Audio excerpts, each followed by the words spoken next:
अगर आप अपनी GS 150 की पेट्रोल एवरेज से परेशान हैं तो आपको अब परेशान होने की ज़रूरत नहीं, क्योंकि मेरे पास सुजुकी GS 150 का कार्बोरेटर आ चुका है।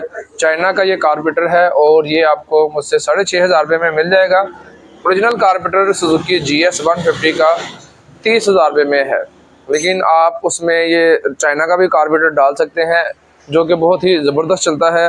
हूबहू जेन्युइन की कॉपी है। कोई बंदा इसको देख के ये नहीं कह सकता कि ये ये चाइना का कार्बोरेटर है या दूसरा कार्बोरेटर है।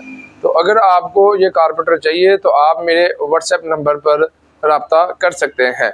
और आप कार्बोरेटर से मुतल्लिक अगर मुकम्मल वीडियो देखना चाहते हैं तो आप मेरे YouTube channel Kashif Suzuki centre को सर्च कर सकते हैं।